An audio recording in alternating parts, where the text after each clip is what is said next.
Kami mengagumi pekerjaan-Mu Tuhan, siang malam tidak henti-hentinya Engkau mengawasi kami, menjagai kami. Terima kasih Tuhan Yesus, kalau Engkau telah menjadi Allah yang tersedia bagi kami. Bahkan sebagai manusia pun Engkau menyediakan diri-Mu menjadi konsumsi kami. Engkaulah firman sesungguhnya. Firman yang bukan hanya sekadar tulisan-tulisan yang kami baca, tapi firman yang ada di dalam hati kami yang mendatangkan kuasa Allah, mendatangkan penghiburan, dan akhirnya juga menghadirkan kemenangan-kemenangan iman.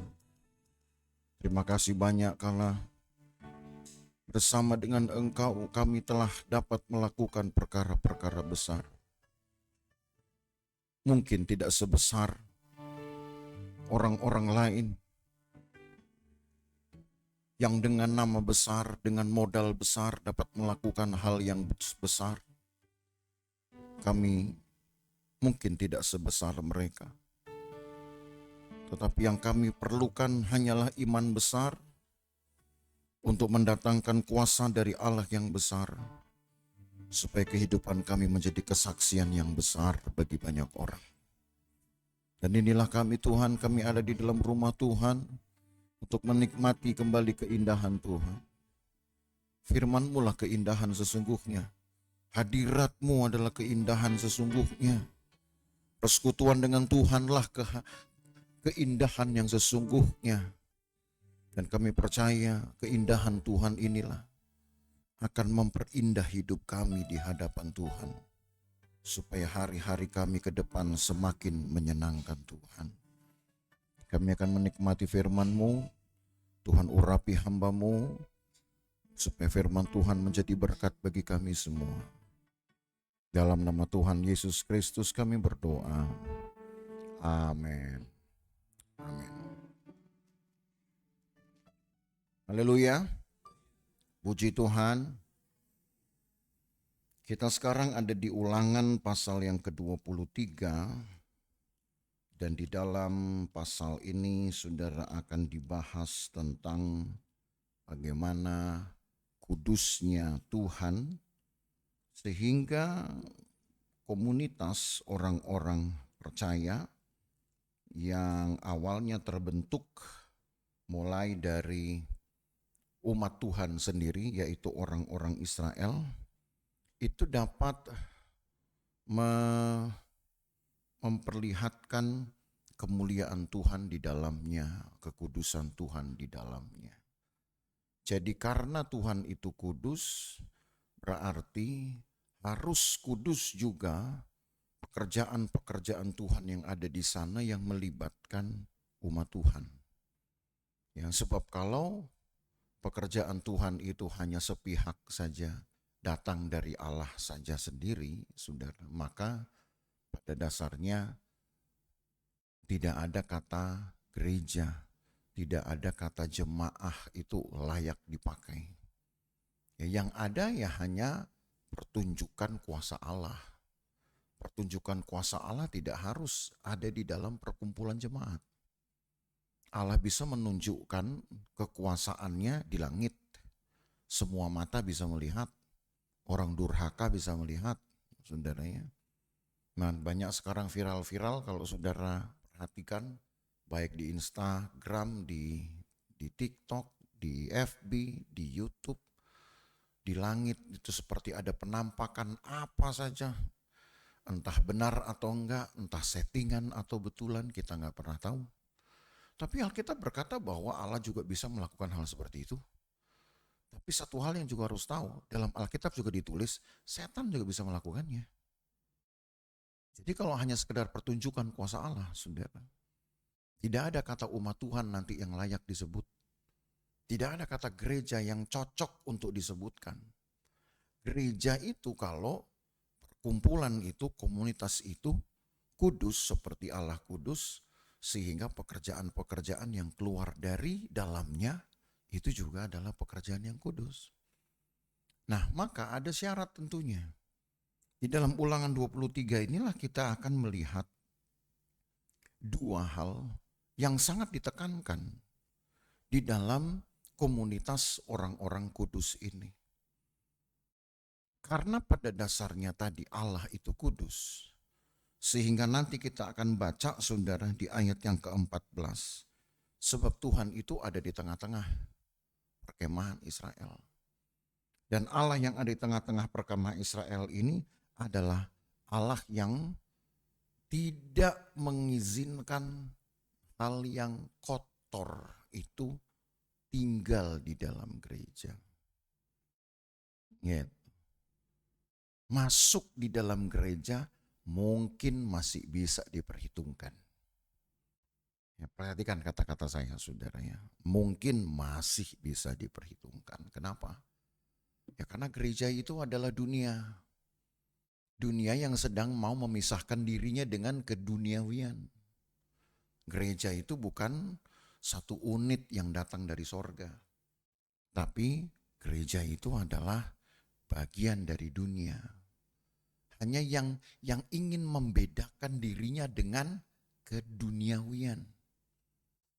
Tetapi yang ingin mengidentikan diri atau menyamakan diri dengan kesorgawian. Nah kan gitu.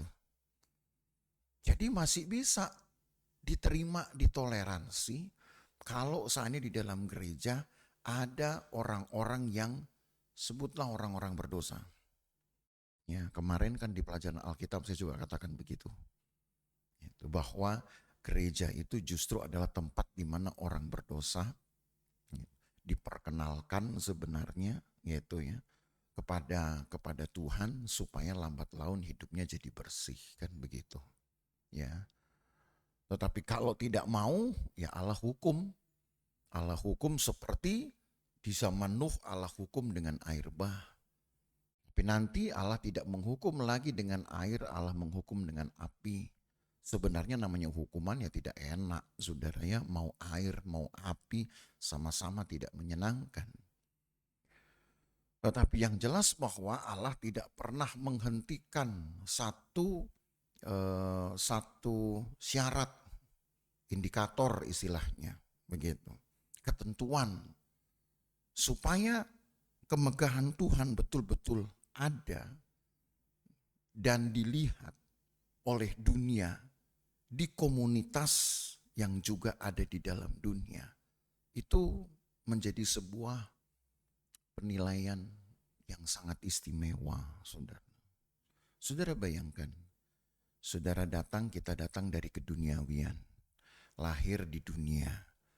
Dari rahim seorang ibu juga adalah manusia, bagian dari dunia. Bekerja mencari rezeki di dunia. Saudara nggak akan bisa mencari rezeki di planet yang lain, ya kan? Nggak ketemu orang di sana, saudara ya. Tetap di dunia. Kita mendapatkan rezeki di dunia, bergaul di dunia. Tetapi kita bisa merasakan, Alkitab bilang itu, satu suasana sorga. Ada kan kemungkinan itu bisa dirasa? Walau tidak berarti sorga akan turun juga melingkupi seluruh dunia ini. Enggak juga. Hanya kepada anak-anak Tuhan tertentu. Lalu apalagi? Bukan hanya suasana sorga, tapi juga kehadiran Allah. Allah hadir, saudara, tidak mungkin seluruh dunia juga akan menikmati kehadirannya. Kecuali nanti, waktu akhir zaman, waktu Tuhan datang, itu seluruh dunia bisa menikmatinya. Tapi sekarang kalau bicara Tuhan bisa nggak hadir di dalam perkumpulan umat Tuhan? Bisa. Artinya Tuhan hadir di dalam dunia ini, tetapi tidak seluruh dunia menikmatinya. Yang ketiga, bahwa pekerjaan Allah atau mujizat bahkan dapat dialami oleh manusia-manusia kita ini, penduduk dunia, tetapi hanya dihitung dengan jari siapa yang kemudian Tuhan kehendaki untuk menerimanya. Jadi Bapak Ibu Saudara, tidak bisa disangkal bahwa Allah menuntut satu komunitas yang betul-betul kudus karena Allah itu sendiri adalah kudus. Jadi yang ditegakkan di sini adalah Allah tidak ingin ada barang-barang haram yang tidak kudus yang tinggal di dalam gereja. Masuk mungkin masih bisa diterima. Kecuali satu kondisi. Nah ini dia. Ada satu kondisi yang gak boleh. Dan itu berlaku di Ulangan pasal 23. Kita akan baca dari ayat 1 sampai ayat yang ke-8. Ulangan pasal 23 dari ayat 1 sampai ayat yang ke-8. Bahasa ini mungkin agak sedikit nyeleneh, saudara ya.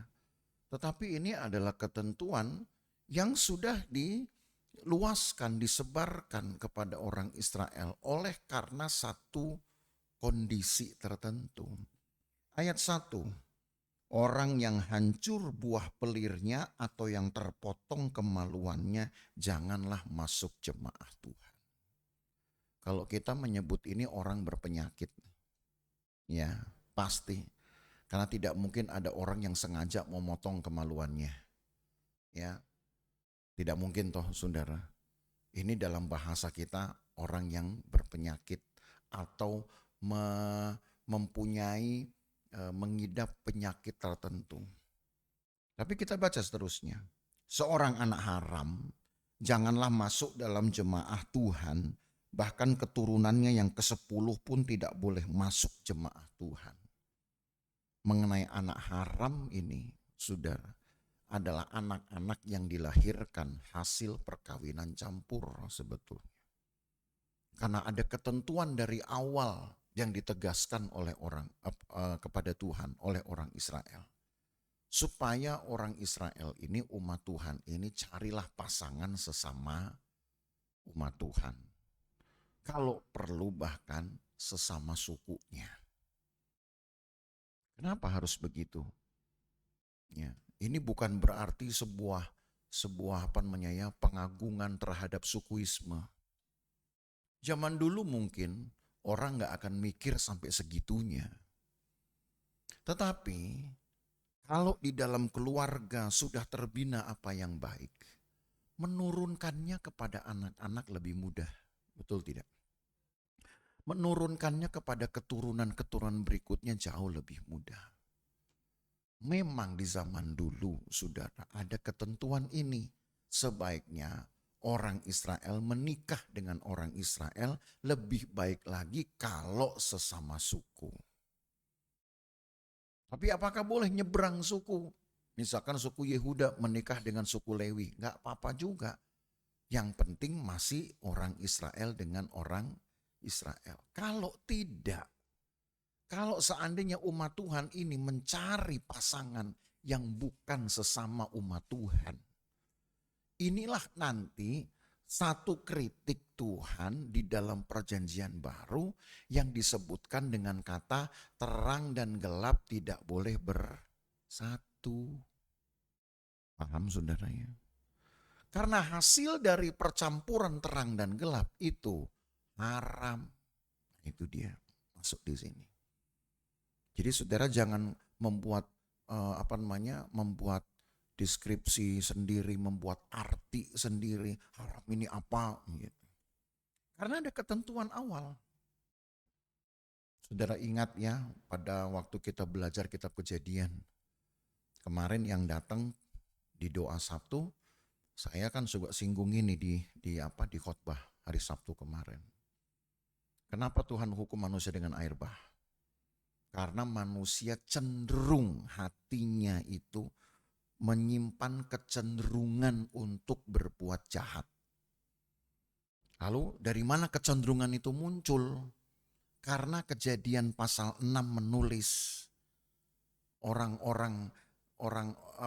umat Tuhan ini yang disebut dengan keturunan anak-anak Allah menikah dengan keturunan anak-anak manusia.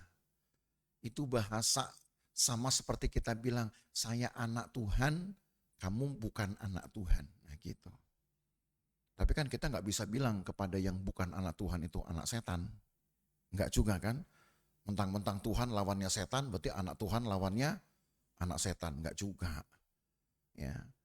Paling tidak kita bilang, saya anak Tuhan, kamu adalah duniawi. Kamu adalah anak kedagingan. Nah gitu. masih lebih cocok tuh. Terjadi perkawinan itu, saudara. Dan betul, keluarlah keturunan-keturunan yang mempermalukan nama Tuhan, bahkan menista nama Tuhan, sampai ditulis kecenderungan hatinya bikin jahat. Jadi saudara lihat ya, walaupun buat kita masih ada peluang 50-50 istilahnya. Kalau misalkan anak terang bergaul dengan anak gelap, dengan harapan yang gelap jadi terang. Iya kalau bisa. Iya kalau yang gelap jadi terang. Yang paling banyak terang jadi gelap. Maka itu jangan suka merasa sok kuat orang bilang. Ya. Walaulah memang oke, sama-sama 50%, separuh-separuh, 50-50. Tapi namanya kejahatan itu saudara, dari dulu memang Alkitab bilang itu selalu menyenangkan. Sementara kebenaran itu dibenci. Makanya orang-orang Latin dulu, orang-orang Roma punya satu moto yang mereka sebut dengan veritas odium parit istilahnya. Artinya veritas odium parit itu artinya bahwa kebenaran melahirkan kebencian. Orang tahu yang benar pasti beralasan dulu pertama. Nggak mau langsung bikin. Enak apa enggak ya? Saya dapat apa mbak? Saya dapat apa kira-kira? Tapi kalau ditawari yang nggak benar, pakai mikir nggak kira-kira? Langsung gitu. Kenapa? Namanya juga enak. Persis kayak iklan, yang penting enak kan gitu. Jadi karena faktor ini, saudara, lahirlah keturunan-keturunan yang disebut dengan anak-anak haram. Terus kita lanjut lagi ayat yang ke-3. Seorang Amon atau seorang Moab jangan masuk jemaat Tuhan, bahkan keturunan yang ke-10 pun tidak boleh masuk jemaat Tuhan sampai selama-lamanya. Tuh, keterangan ayat 2 ada di ayat 3 ini. Jadi jangan sampai orang Israel itu nanti menikah dengan yang orang Amon, orang Moab, sehingga datanglah nanti lahirlah anak campuran. Gitu. Itu aja oleh Tuhan sudah dicap haram. Mungkin saudara pusing loh mikir ayat ini. Loh gimana kalau misalkan dulu saya belum anak Tuhan. Saya udah keburu menikah dengan orang yang bukan anak Tuhan. Lalu anak saya haram dong. Ketentuan ini sebenarnya dibuat lebih ketat untuk orang Israel. Karena orang Israel dari awal dibentuk sudah dihitung. Kita kan belum, saudara. Mereka dari awal sudah dihitung. Dari Yakub anaknya 12. Cucunya berapa ayo? Saya pernah sebutin loh jumlah cucunya Yakub. 52. Itu sudah dihitung, saudara. Bahkan terus sampai kepada orang-orang Lewi keturunan berikutnya sudah dihitung jumlah mereka itu. Sampai ada sekitar 6.000 sekian. Udah dihitung itu. Jadi karena dihitung, maka Allah ingin keturunan-keturunannya pun harus juga dapat dihitung. Karena memang dari awal dibentuk mereka sudah dihitung. Kalau kita kan enggak. Ini kita enggak, saudara. Enggak ada gereja Tuhan dihitung sebelumnya.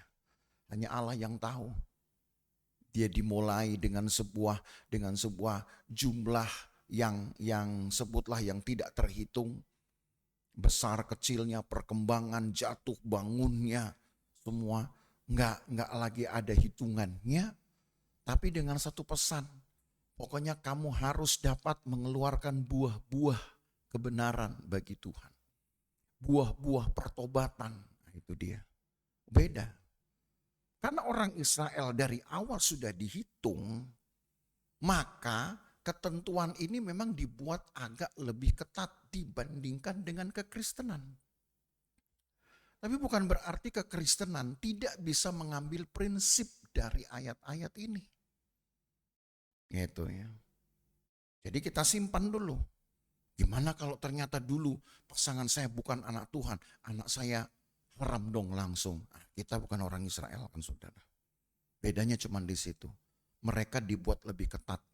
Tetapi bukan berarti karena kita nggak ketat, maka kita kemudian bisa bisa main-main atau kita bisa membuat menjadi longgar, enggak juga.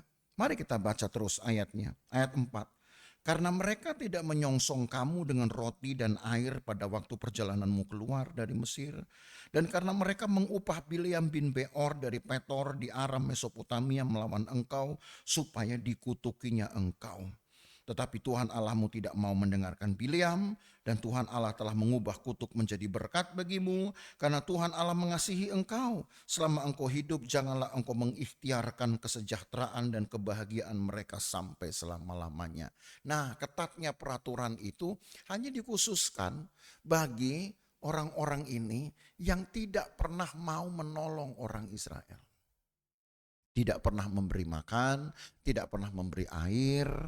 Bahkan yang ada mereka menginginkan ada satu nabi yang menubuatkan segala kutuk dan bencana untuk orang Israel. Nah, atas tindakan inilah berlaku perlakuan khusus kepada Israel. Jangan berteman dengan orang-orang ini. Bahkan jangan nanti kamu kawin lagi dengan orang-orang ini, maka lahirlah anak haram. Nah, kalau begitu sudah jelas, saudara. Kenapa? Karena itu ketentuan khusus buat mereka. Tapi buat kita harus mengambil prinsipnya. Karena tidak berlaku ketentuan yang ketat ini untuk kita, selain hanya prinsipnya. Prinsipnya, saudara, bahwa yang masuk ke dalam jemaah Tuhan, yang diperhitungkan sebagai umat persekutuan dengan Tuhan, adalah orang yang mau melakukan apa yang Allah juga lakukan. Paling tidak tergambar di ayat yang keempat itu. Kalau ada bangsa yang tidak mau memberikan makan dan minum kepada orang Israel, berarti umat Tuhan, supaya kita kan tidak bicara lagi Israel toh. Kita kan adalah gereja Tuhan, orang percaya. Tidak berlaku tadi ketentuan yang ketat tadi, tapi yang berlaku adalah prinsipnya. Maka prinsip ini yang kita buat menjadi ketat, saudara, di dalam hidup kita. Apa itu? Sebisa mungkin kita dapat menolong orang, kita dapat menyediakan makan, minum, air untuk diminum. Atau yang kita sebut dengan pelayanan-pelayanan belas kasihan, dengan pelayanan-pelayanan sosial. Sehingga lepas dari hati kita apa yang disebut dengan suka, tak suka. Paham saudara ya? Ikut Tuhan kalau masih menyimpan rasa tak suka, maka pernah gak saudara bayangkan jika Tuhan pun tak suka lihat kita? Kira-kira kita mau duduk paling depan di gereja pun tetap gak efek. Kenapa? Tuhan gak suka. Gitu. Bahkan saudara berdiri di mimbar, Tuhan gak suka lihat kita. Yang kan jadi percuma. Maka jangan suka simpen perasaan tak suka kepada orang. Karena sampai hari ini Tuhan masih suka sama kita. Gitu. Makanya ada lagu suka-sukamu Tuhan. Gitu. Ya, itu lagu memang nggak tahu itu penciptanya juga lagi suka-sukanya dia kali ya. Gitu. Jadi saudara, yang ditegakkan di sini sebenarnya adalah pembaharuan di dalam hati seseorang. Kalau bagi Israel ada ketentuan ketat, tidak boleh yang terpotong kemaluannya atau yang hancur buah pelirnya. Itu sebenarnya tanda dari seorang, bagi orang Israel, tanda dari seorang yang terlalu banyak berbuat kejahatan, termasuk secara khusus adalah kejahatan seksual. Sehingga karena itulah Tuhan buat alat vitalnya menjadi lemah. Karena terlalu banyak melakukan kejahatan-kejahatan yang berhubungan dengan seksual. Langsung Tuhan kasih tanda. Hancur buah belirnya. Sudah gak masuk. Kenapa? Terlalu banyak melakukan kejahatan. Bahkan kejahatan-kejahatan terhadap tubuh ini. Menodai tubuh ini. Sementara saudara tahu dalam Kejadian pasal 1. Bahwa manusia diciptakan menurut gambarnya Allah. Ini ketentuan yang gak bisa dibuat dibuat sedikit longgar untuk orang Israel. Gak bisa.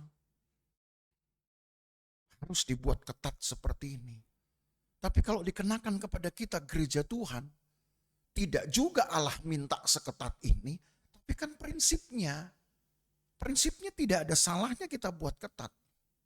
Berarti seluruh anggota tubuh kita nggak cuman sekedar alat vital kita. Vital untuk kehidupan iya.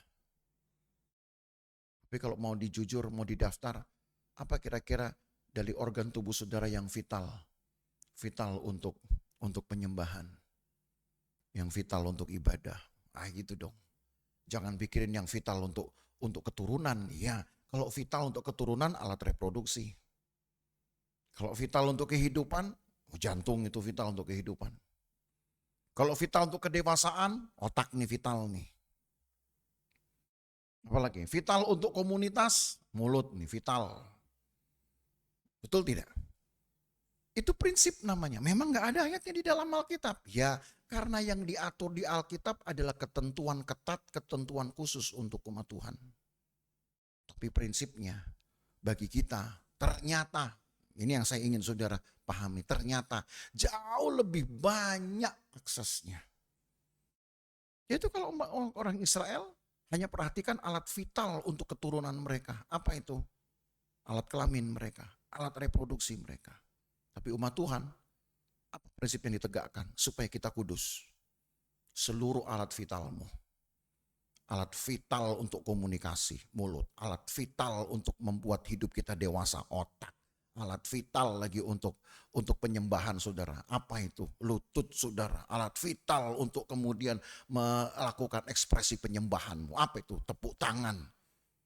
Vital enggak itu? Vital. Jangan dipikir itu bukan alat vital, saudara. Alat penting. Oh, ternyata nanti saudara lihat. Ketentuan bagi umat Tuhan, bagi gereja Tuhan, mungkin enggak seketat orang Israel. Tetapi banyak sudah ragamnya. Ya. Banyak bahkan sudah turunan-turunannya. Banyak sudah implikasinya, hal-hal yang terkait. Karena komunitas yang Allah inginkan, bagi umat Tuhan memang hanyalah tabernakel. Betul toh? Bagi orang Israel kan hanya tabernakel. Tapi bagi kita gereja Tuhan, komunitasnya bukan tabernakel. Komunitasnya bukan bait Allah.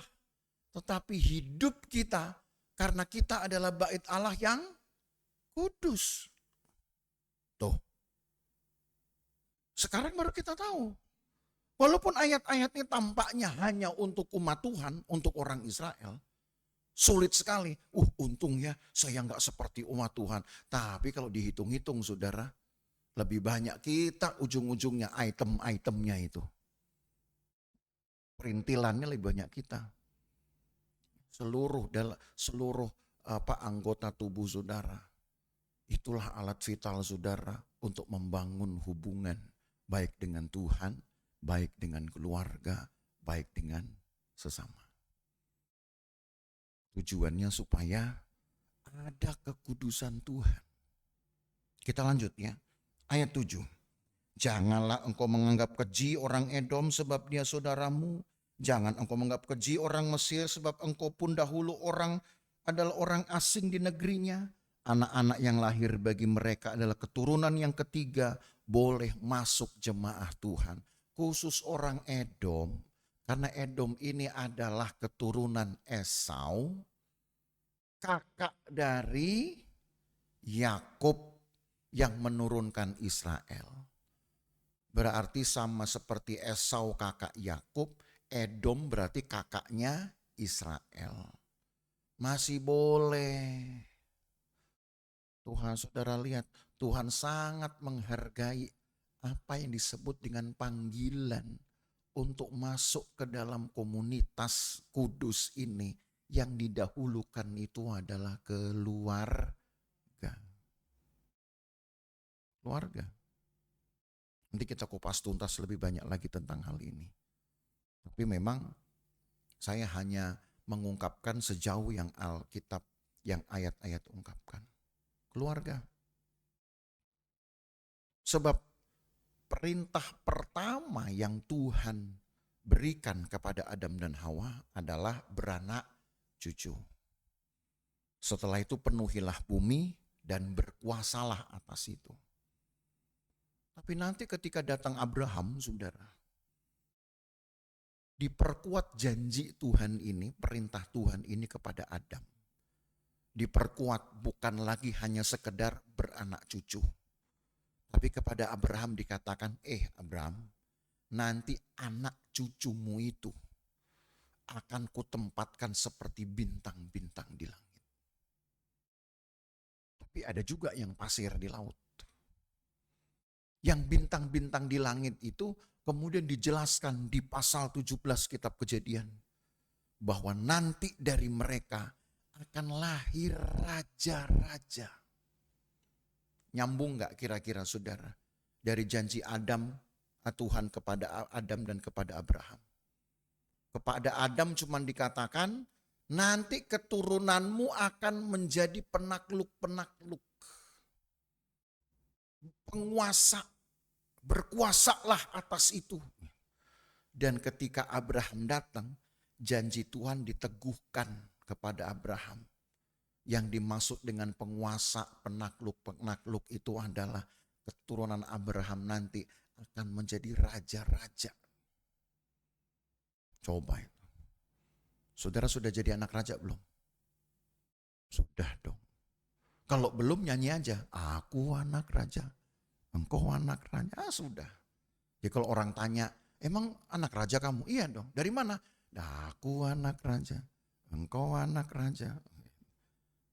Karena kita ada di gereja, kita dibawa kepada satu pemahaman iman bahwa Tuhan kita adalah raja atas kerajaan yang disebut dengan kerajaan Allah atau kerajaan kekal, itu sama.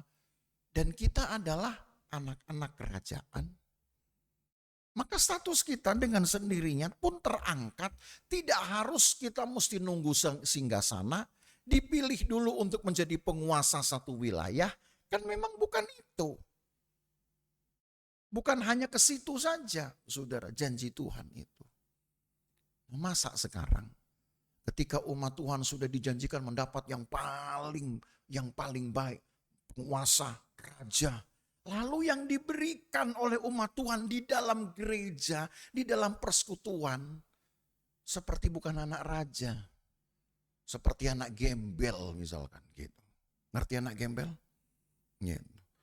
Saya ibadah seadanya, hati seadanya, nggak disiapin gitu hati untuk Tuhan. Ngomong seadanya, nyanyi seadanya, gitu. Jangan-jangan kolektor seadanya. Ntar saudara pulang Tuhan bilang, ntar ya tunggu gue kasih hidup seadanya juga. Gitu. Sehat seadanya. Mau saudara dapatnya seadanya. Kenapa? Kita berinya seadanya. Gitu. Tuhan cuman ini yang bisa. Gitu. Kadang kita nggak jujur di situ Bapak Ibu Saudara.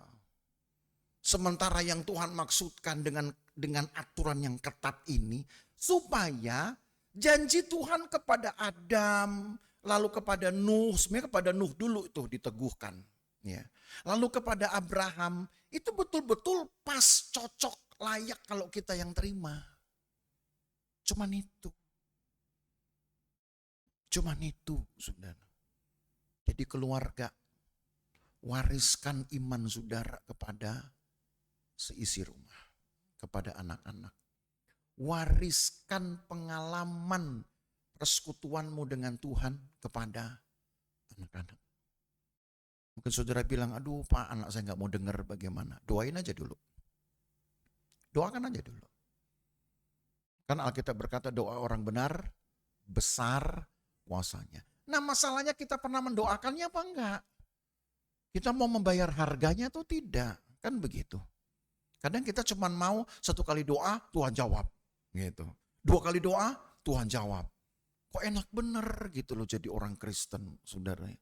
Sementara Tuhan datang untuk menyelamatkan manusia, dia nggak 1-2 hari itu, dia perlu waktu 3,5 tahun juga untuk melakukan pekerjaan itu. Kadang saya memikirkan gitu.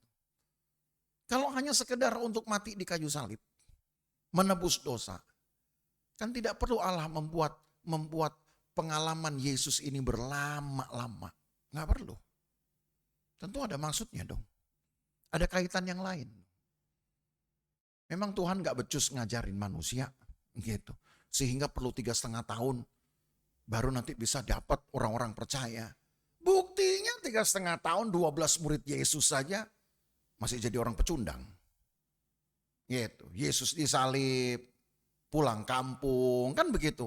Ada yang nggak percaya, dikasih tangan berlubang, gemeteran, ada yang menyangkal Yesus. Itu aja udah 3,5 tahun loh saudara. Masih ada tuh murid-murid berwatak seperti itu. Pertanyaannya, saudara anak raja, kita murid Tuhan, apalagi kita bilang tuh, ya. Kita apalagi ya kira-kira ya? Kita pewaris-pewaris sorga, misalkan begitu. Tapi kira-kira saudara ikut Tuhan berapa lama? 3,5 tahun, 4,5 tahun, 10 tahun, 11 tahun. Tuhan suka nggak sama saudara? Kan itu aja tadi. Itu yang awal kita bicara loh saudara. Tuhan suka nggak sama kita? Ya. Nah yang seperti ini Bapak Ibu Saudara, yang ternyata sangat diperhatikan oleh Tuhan. Bukan hanya apa yang kita suka. Kadang ibadah itu saya suka mikir juga. Mengapa pelayan-pelayan Tuhan hanya cenderung memikirkan apa yang mereka suka. Nyanyi, main musik. Pokoknya begini, sukanya saya begini. Dia udah dipikir belum sukanya Tuhan kayak apa kira-kira ya. Nanti bilang, enggak cocok musiknya musik begini. Ngomel-ngomel. Enggak boleh salah itu, harus begini. Dalam hati yang mau dipuji itu siapa sebetulnya? Tuhan terima pujian gak ribet dia. Suaramu fals ya. Latihan dulu baru bisa jadi WL. Gak ada ketentuan itu. Gereja yang bikin itu saudara. Alkitab hanya menulis bahwa untuk orang-orang yang mau melayani Tuhan, maka Tuhan melihat dulu dalam hati mereka. Mana yang kemudian dapat dibentuk. Itu ada ayatnya di dalam kitab Tawarikh. Barulah nanti kepada orang yang mau dibentuk ini, Allah akan sediakan orang-orang yang punya bakat. Untuk apa coba? Belajar sama-sama. Allah sediakan nanti. Ditulis itu di dalam kitab 1 Tawarikh, pasal yang ke-23. Allah akan sediakan orang-orang yang berbakat untuk melatihnya. Muncul dong berarti, oh Tuhan saya gak bisa apa-apa. Tapi karena saya belajar bareng, saya berikan ini kepada Tuhan. Nah begitu. Jadi kadang saudara, makin lama makin banyak yang saya pikirin. Kita beribadah kepada Tuhan ini, mau pakai ukuran idealnya siapa? Idealnya Tuhan. Ya. Dulu gereja kita mula-mula datang ke Indonesia, itu alat musik yang dibawa itu cuma 2 tangan. Sama 1 mulut. Anak raja, cuman itu musiknya. Ngerti maksud saya? Nggak ada musik lain. Kadang dibikin kemudian bergantian tepak-tepok begitu. Memang jadi bagus. Tapi sekarang begitu Tuhan berkati dengan alat musik, mulai macam-macam gitu. Pakai lampu. Ada gereja pakai lampu. Lama-lama udah kayak diskotik loh saudara. Iya. Saya pikir nih yang mau dikasih siapa? Tuhan apa orang-orang tertentu yang mau terima sesuatu. Sementara kita nggak pernah tahu kan Tuhan suka apa enggak. Nggak pernah tahu kan? Gimana coba cara tahunya? Gimana coba cara tahunya? Kecuali membangun hubungan dengan Tuhan. Kan Alkitab bilang, yang tahu pikiran Tuhan itu hanya roh Tuhan. Itu kata kitab Korintus. Jadi kalau seorang anak Tuhan hidup di dalam roh Tuhan, Tuhan izinkan dia tahu apa yang Tuhan inginkan, yang Tuhan kehendaki. Tuh, itu baru nyambung tuh. Jadi umat Tuhan kalau menyembah Tuhan, usahakan menyembah sampai engkau mengalami kepenuhan Roh Kudus supaya engkau peka lama-lama apa yang Tuhan mau. Makanya dari awal selalu saya tegaskan, pelayan itu harus penuh Roh Kudus. Tapi sekarang nggak penuh Roh Kudus, mau dicari pelayan nggak kebagian, nggak dapat, ya sudahlah. Akhirnya gereja mempermudah melayani sambil cari kepenuhan Roh Kudus. Ya sambil cari, saudara. 1 tahun nggak nyari, 2 tahun nggak nyari, tapi main terus, hayu aja. Jadi pelayan makin pengalaman, iya, tapi Roh Kudusnya tetap minim. Kenapa? Nggak nyari, karena nyambil. Kan gitu tuh. Sekarang ketentuan gereja dibuat makin enak. Kenapa? Aduh Pak, kalau mau dapat pemain musik, pelayan-pelayan yang penuh Roh Kudus, kita nggak dapat. Jadi waktu itu penuh Roh Kudus siapa yang dapat? Ibu-ibu. Wah gitu. Sayangnya ibu-ibu ini sudah usianya nggak bisa lagi main musik. Usianya nggak bisa lagi jadi Jadi paduan suara. Yang satu suara satu ketinggian, gitu. Satu suara bass kerendahan, gitu. Saking rendahnya nggak keluar suaranya, aduh ribet Pak begini. Ya sudah nyanyi aja untuk Tuhan lah, saudara. Tapi yang seperti ini gereja kan nggak suka sekarang, betul toh saudara? Nggak suka. Tetap dicari mana orang yang kemudian punya suara bagus dikumpulin. Gitu. Tapi pertanyaannya siapa yang mau menikmati itu? Itu aja dulu. Betul Tuhankah yang menikmatinya? Maka satu-satunya jaminan kalau Tuhan menikmatinya adalah ketentuan ini. Hati kita dululah. Hati kita dulu yang dibersihkan. Jaga dulu supaya hidup kita enggak cemar. Alat-alat vital kita ini sucikan dululah. Saya yakin saudara, kalau seluruh hidup kita saudara jaga, maka di dalam gereja ini yang saudara buat untuk Tuhan, pasti Tuhan suka. Menjaga alat vital kita saja susah kadang-kadang. Susahnya di mana? Ya gampang nyanyi karena lidah gak bertulang. Keluar dari gereja nyanyiin orang punya kelakuan. Dinyanyiin tuh kelakuan orang saudara. Ya. Maka Bapak Ibu Saudara, tertib hidup ini memang bukan hal yang mudah. Tapi jangan juga dianggap dikit-dikit sukar. Karena ada ketentuan berikut. Nah saya tambah dengan ayat 9 sekarang. Sampai ayat 14. Karena kita hanya sampai pada ayat-ayat ini. Dari sinilah temanya memang yang betul-betul digariskan. Apabila engkau maju dengan tentaramu melawan musuhmu, maka haruslah engkau menjaga diri terhadap segala yang jahat. Apabila ada di antaramu seorang laki-laki yang tidak tahir disebabkan oleh sesuatu yang terjadi atasnya pada malam hari, maka haruslah ia pergi keluar perkemahan, jangan ia masuk ke dalam perkemahan. Kemudian menjelang senja haruslah ia mandi dengan air, dan pada waktu matahari terbenam ia boleh masuk kembali ke dalam perkemahan.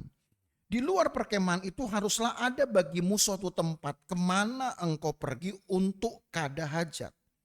Di antara perlengkapanmu haruslah ada padamu sekop kecil, dan apabila engkau jongkok kada hajat, haruslah engkau menggali lubang dengan itu dan menimbuni kotoranmu. Ya, tahu ya kada hajat berarti ya?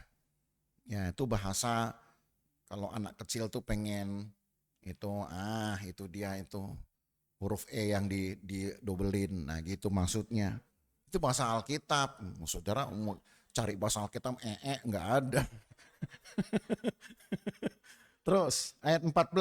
Sebab Tuhan Allahmu berjalan dari tengah-tengah perkemahanmu untuk melepaskan engkau dan menyerahkan musuhmu kepadamu.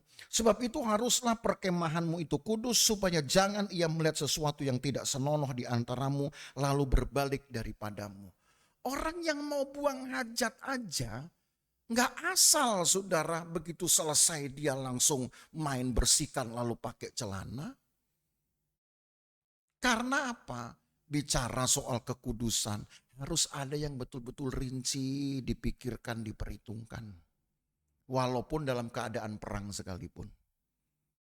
Alkitab berkata lebih baik orang ini tidak usah ikut sama sekali peperangan daripada dia tidak siap. Bukan tidak siap secara posturnya, tapi tidak siap secara kriteria dan kelayakannya. Kalau saudara lihat, perang itu bukan berarti karena saudara berhadapan dengan musuh. Ibadah itu sebetulnya adalah medan perang saudara. Karena saudara harus melawan sifat keduniawian saudara. Maka ibadah saudara, persekutuan saudara, itu medan perang saudara. Siapa lawan saudara sesungguhnya? Kemalasan. Siapa lagi lawan kita? Kira-kira orang lain. Udah, nanti aja kebaktiannya. Kita ini dulu lah gitu. Jalan-jalan gitu. Kan kalau jalan-jalan sekali gereja nggak pindah ini. Iya, memang saudara. Kecuali kalau gereja kita cantelin ke gerbong kereta gitu ya, ngikut gitu. Kereta ke Bogor, gereja kita ngikut ke Bogor gitu misalkan. Nggak dicantelin memang ini ke gerbong. Tapi kadang-kadang musuh-musuh kita ini yang nggak terlihat. Malas itu yang pertama. Atau nunda. Malas sih enggak, tapi nunda. Nunda-nunda biasanya enggak jadi. Orang lain. Kalau bicara setan gampang. Setan tinggal ditengking dalam nama Yesus, nurut dia keluar. Betul kan? Tapi kalau malas, ada yang bisa tengking malas? Dalam nama Yesus, malas, keluar. Enggak keluar dia, saudara. Dasarnya malas saja. Hati-hati loh. Jangan anggap setan itu musuh paling menakutkan. Enggak. Orang lain pun seandainya ada teman saudara nikam dari belakang, Alkitab bilang gak usah dimusuhin, doain, nanti dia jadi baik. Berarti itu bukan ancaman serius kan. Ancaman paling menakutkan itu kedagingan kita ini loh. Itu musuh paling kuat. Maka melawan kedagingan, di mana kita harus bertempurnya? Di dalam ibadah. Bukan hanya di hari Minggu ketika kita ibadah atau jam-jam doa. Saudara kemudian merasa untuk melawan rasa malas misalkan. Melawan apa lagi? Melawan kedaginganmu. Alkitab bilang berdoalah.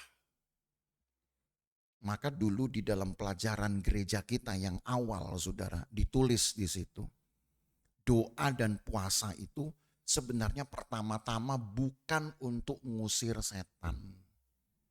Tapi doa puasa itu adalah untuk memerangi kedagingan.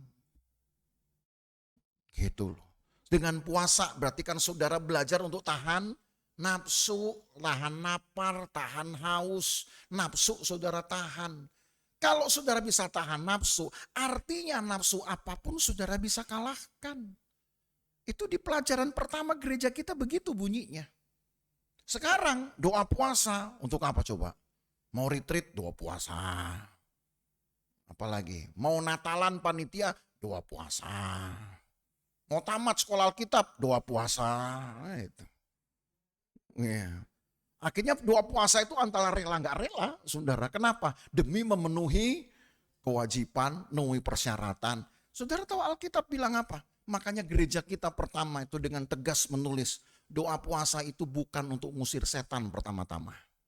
Memang nantinya bisa dipakai, tapi yang paling pertama bukan untuk mengusir setan, tapi untuk mengusir kedagingan. Karena lebih berat kedagingan daripada setan. Setan percayalah saudara tengking dalam nama Yesus keluar. Tapi kalau dagingmu saudara tengking, gak akan keluar deh, percaya sama saya. Akan keluar deh. Jadi karena Tuhan ada di tengah-tengah kita, kan itu ayat 14. Karena Tuhan ada di tengah-tengah perkemahan. Baca ayat 14 ya. Sebab Tuhan Allahmu berjalan dari tengah-tengah perkemahanmu untuk melepaskan engkau dan menyerahkan musuhmu kepadamu. Tuh, Allah yang akan buat nanti saudara, musuh-musuh kita dibawa kepada kita untuk takluk dan minta maaf. Karena apa? Allah hadir memberikan kegentaran sehingga musuh-musuh kita dibuat takut dan mereka datang sendiri ke kita, takluk, nyerah, angkat bendera putih. Nah cuman kalau umat Tuhan udah nyerah duluan, kira-kira pengalaman begini nyampe nggak? Itu pertanyaan serius. Jangan sampai umat Tuhan yang nyerah duluan. Maka itu sebabnya tunjukkan di dalam ibadahmu, saudara tuh seperti orang yang sedang berperang. Paling tidak yang paling saudara perangin, itu tadi males, apalagi kira-kira ya, ngantuk gitu ya, capek. Kalau mau ngikutin ini mah saudara, saya capek misalkan, pengennya tidur, tarik selimut, enak gitu rasanya gitu. Saya nggak usah mikirin saudara, daripada khotbah capek, mending saya tidur, tarik selimut sambil nonton, enak rasanya gitu. Bangun-bangun ngopi gitu, enak gitu rasanya. Tapi kan itu namanya kedagingan. Sementara hari Minggu tugas saya harus khotbah, paling tidak 3 kali saya khotbah. Sudah 2 kali juga rasa capek, coba bugem. Kadang 2 kali, aduh protes ke saya, kenapa saya sudah ngos-ngosan. Ya sudah, gitu. Nanti kita doa supaya Tuhan kasih jantung yang baru. Ya, tanpa operasi, nah, gitu. Supaya ke depan dia bisa khotbah lebih dari 3 kali misalkan gitu. Dan saya nggak berani saudara. Apa yang Tuhan sudah kasih sama saya nggak berani untuk kemudian, ya Tuhan 2 aja, 3 capek. Gitu. Ya Tuhan 1 aja, 2 capek, saya nggak berani. Kalau nggak nanti kalau saya Tuhan bilang, aduh Haniel saya juga capek sama kamu. Saya yang lebih takut loh saudaraku. Paham ya saudara? Jadi ikut Tuhan itu sebenarnya hitunglah itu dengan apa yang saudara ingin saudara dapat, itulah dulu saudara buat kepada Tuhan. Gitu aja. Kalau saudara ingin dapat sesuatu yang lebih besar, ya buatlah dulu kepada Tuhan. Kebesaran hati saudara, kebesaran jiwa saudara. Karena Tuhan hadir di tengah-tengah, dia bawa kuasanya. Maka sebelum kuasa itu membuat kita mengalami kemenangan, kedahsyatan Tuhan, saudara beribadahlah kepada Tuhan dengan semangat perang. Ya, jadi bukan berarti nanti besok minggu depan saya ajak saudara beribadah bawa golok, bawa segala macam. Tidak saudara, tapi seperti orang yang bersemangat hendak berperang gitu. Saudara lakukan ibadah saudara, minimal yang saudara perangi dalam ibadah saudara apa? Kedagingan tadi. Itu loh. Itu enggak mempan itu dengan pedang saudara. Tapi hanya dengan semangat, nyanyi, ayo nyanyi, tepuk tangan. Kalau perlu tepuk tangan yang paling keras. Gitu. Gitu. Dulu tuh GPDI mula-mula kan begitu, karena saking gak ada musik, maka banter-banteran saudara tepuk tangan, sampai pekak telinga ini. Betul. Tapi karena itulah mereka semangat saudara. Dengar firman Tuhan, dikit-dikit amin, amin. Iya tuh dulu begitu. Baru 1 kata, amin. Ini pendetanya nggak konsen saudara. Karena belum ngomong, amin. Sekarang kita udah ngomong 1/2 jam, aminnya pelit banget gitu ya. Ntar baru di komando, ada amin saudara. Amin gitu. Kadang ya memang lain lubuk, lain ikan saudara ya. Tapi saudara tahu sekarang bahwa masuk ke jemaah Tuhan itu sebenarnya masuk ke medan perang saudara. Ini yang saya mau tekankan. Medan perangmu untuk dapat mengalahkan kedagingan saudara. Tidak ada medan perang lain yang memungkinkan Allah hadir untuk berperang bersama saudara selain persekutuan saudara dengan Tuhan.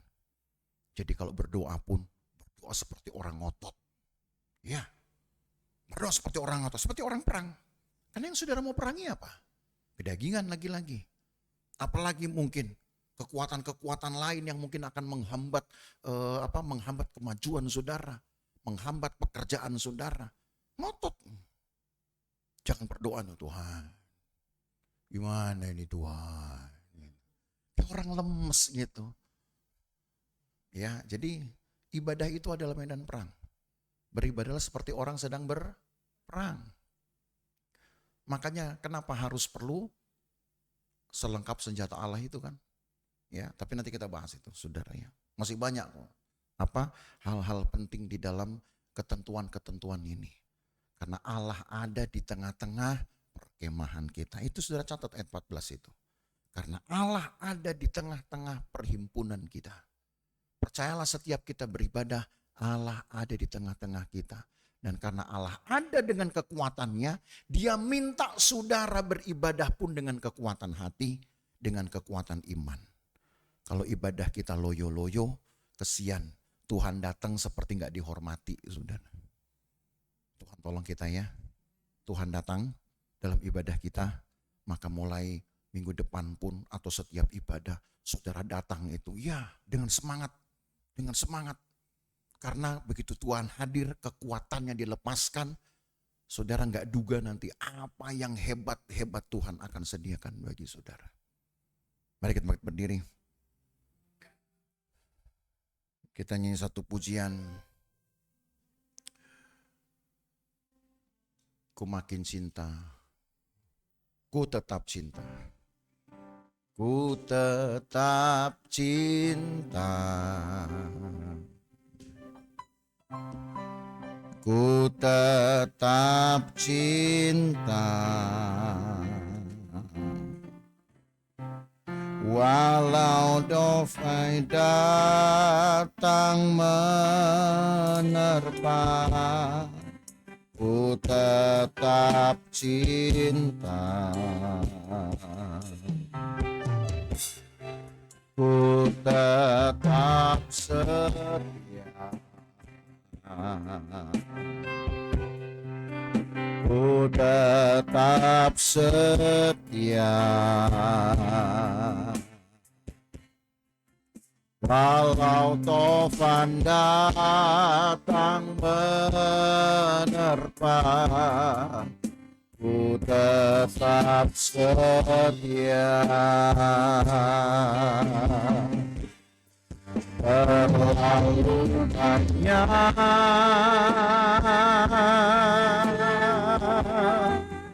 yang Tuhan telah beri, tak mungkin ku balas dari apa yang dimiliki.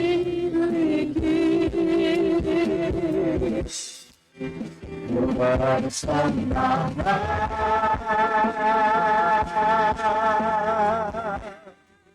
seluruh hidupku,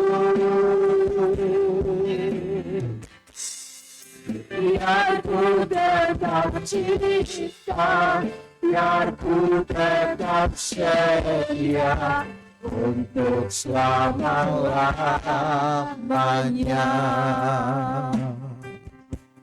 Kiranya dengan lagu ini saudara renungkan ulang, sebesar apa cinta saya kepada Tuhan. Orang yang cinta kepada Tuhan, dia penuh semangat akan mendatangi Tuhannya. Semangat kenapa? Karena dia tahu ketika Tuhan hadir, dan memang Tuhan selalu ada di tengah-tengah perhimpunan orang percaya. Itu kata tadi ayat 14. Allah ada dalam setiap perhimpunan umat Tuhan. Tapi pertanyaannya, apakah umat Tuhan merasakan kehadiran Tuhan? Saya percaya saudara, Tuhan pun ada di tengah-tengah ibadah kita. Tapi sekarang masalahnya, saudara rasa enggak kehadiran Tuhan itu? Kecuali saudara beribadah seperti orang yang siap berperang. Seperti ayat tadi ke atas 9 katakan. Kalau memang gak siap perang, gak usah perang.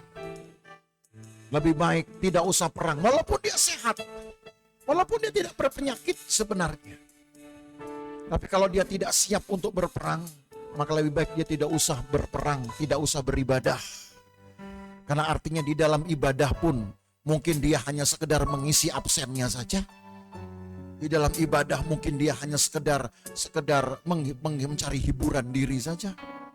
Pastikan dalam setiap ibadah saudara ketemu dengan Tuhan. Gereja bukan tempat hiburan. Ada banyak tempat hiburan di keliling kita kok saudara. Saudara datang ke gereja untuk menghibur diri, itu salah alamat. Tapi kalau saudara datang ke gereja, pastikan saudara ketemu dengan Tuhan. Pastikan saudara dapat kuasa Tuhan. Makanya dengan lagu ini kita buat pembaharuan hati. Tuhan, aku ingin mengubah cintaku menjadi cinta seperti cinta yang menghanguskan. Tidak ada yang tersisa untuk diriku, nggak ada yang tersisa lagi untuk orang lain kecuali hanya untuk Tuhan saja.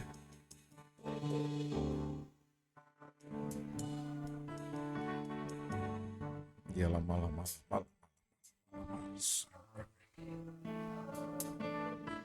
Haleluya.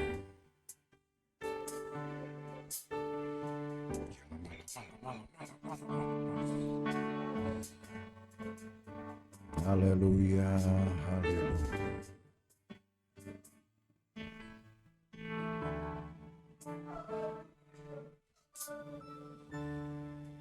Ku tetap cinta,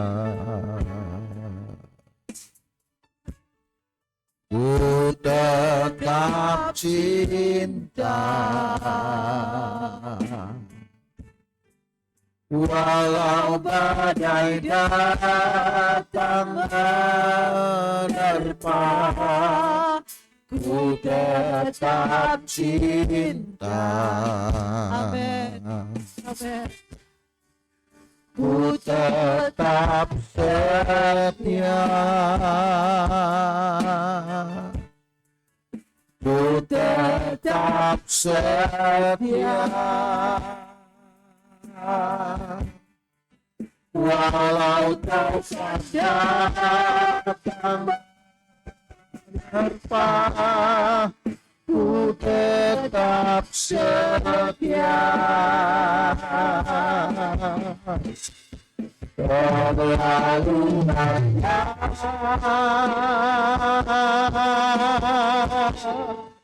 yang Tuhan telah memberi,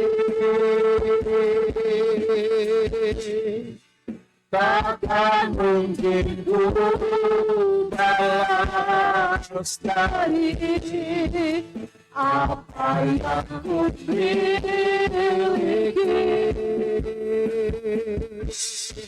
Ku persembahkan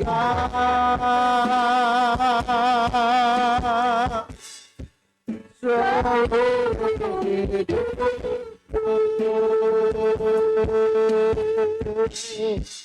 biar ku tetap cinta, biar ku tetap setia untuk selamanya.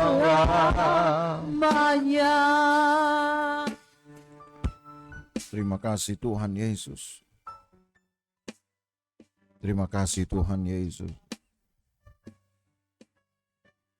Mungkin kami memang hanya bisa bilang terima kasih Tuhan Yesus.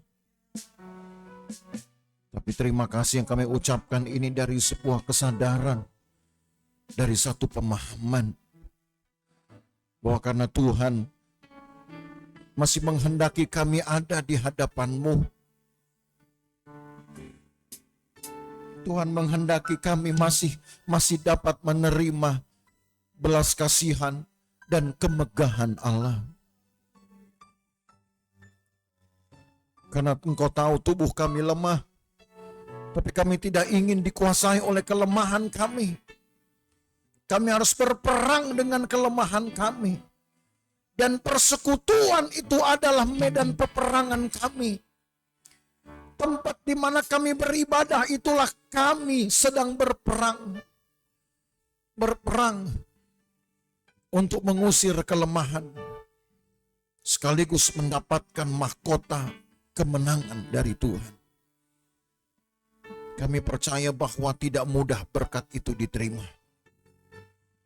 Tidak semudah membalikkan tangan. Tapi kalau kami diberkati, tandanya kami layak sudah untuk menerima berkat Tuhan. Maka Tuhan tolonglah umat-Mu supaya setiap kali kami berada dimanapun dalam memenuhi tugas kami, pekerjaan kami, pelayanan kami, atau apa saja Tuhan, kami tetap dapat berperang melawan kedagingan ini. Melalui persekutuan dengan Tuhan. Persekutuan yang mungkin paling mudah adalah doa-doa kami. Tapi seringkali ini menjadi yang paling sukar untuk kami lakukan. Maka Tuhan tolong supaya kemuliaan Tuhan tetap dapat kami alami. Karena seperti janji firman-Mu sendiri kami baca tadi, bahwa Tuhan ada di tengah-tengah kami, Tuhan ada di perkemahan kami, Tuhan ada di dalam persekutuan kami. Jangan sampai kami yang tidak mengalami apa-apa. Kami ingin kami mengalami kemegahan Tuhan. Tolong kami ya Tuhan, jagai umat-Mu siang malam, pagari hidup mereka, di dalam aktivitas mereka kemanapun mereka pergi, Tuhan jaga. Apa saja yang mereka lakukan, Tuhan jaga. Halaukan dari segala bahaya, celaka, perbuatan jahat orang lain. Berkati ya Tuhan pekerjaan-Mu, umat-Mu. Terlebih lagi ketika mereka dapat memberi, membagi berkat-berkat mereka, memberi kepada Tuhan sesuai ketentuan firman-Mu. Maka Allah pun tidak akan menahan berkat. Tepat sebagaimana firman-Mu juga berkata, maka bagian Tuhan adalah memberkati umat-Nya. Terima kasih banyak Tuhan. Kawalilah umat-Mu siang, malam, pagi hingga malam dengan penjagaan dari Tuhan. Kemanapun kami pergi, hindarkan dari bahaya dan celaka perbuatan jahat orang lain. Sehat-sehatkan kami selalu Tuhan. Dan buatlah kami selalu bergirang untuk mendapatkan pengalaman-pengalaman baru kemenangan iman. Karena dengan pengalaman baru kemenangan iman ini, kesaksian kami bertambah. Kesaksian kami bertambah, kemuliaan Tuhan pun bertambah. Terima kasih banyak Tuhan. Pelihara umat-Mu, berkati tiap-tiap rumah tangga, seisi rumah Tuhan berkati. Jadikan mereka berkat bagi banyak orang. Terpuji nama-Mu Tuhan Yesus. Kami pulang sebentar Tuhan, jagai kami. Pelihara kami dalam perjalanan dekat maupun jauh. Perkendaraan perjalanan kaki Tuhan tetap jaga. Kami tiba di rumah kami dengan selamat dan sukacita karena Tuhan. Terima kasih banyak Tuhan Yesus. Kumpulkan kami pada jam-jam ibadah, khususnya untuk hari Jumat, memperingati kematian Tuhan. Berikan kami kuat sehat, kami dapat mengikuti ibadah itu. Dan hadirat Tuhan kami bawa pulang. Kemenangan-kemenangan iman kami bawa pulang. Kesaksian-kesaksian hidup dunia akan lihat dalam hidup kami. Menjadi kemuliaan bagi Tuhan sendiri. Terima kasih banyak Tuhan Yesus. Maka sekarang Bapak Ibu Saudara yang dikasihi Tuhan, pulang dengan berkat dari Allah Bapa, kasih sayang dalam persekutuan dengan anaknya Yesus Kristus, dan penyertaan Roh Kudus memelihara kita dari hari ini sampai selama-lamanya. Dan berkat ini kita terima di dalam nama Tuhan Yesus Kristus. Segala kemuliaan hanya bagi Tuhan. Segala hormat pujian hanya bagi Tuhan. Kuasa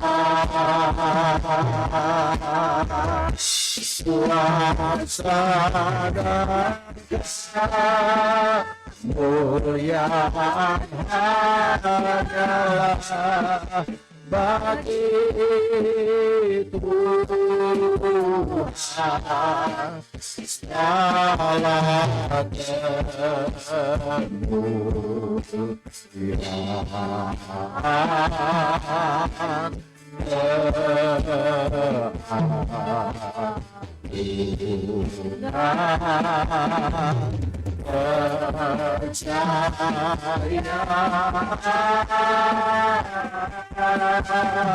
Segala kemuliaan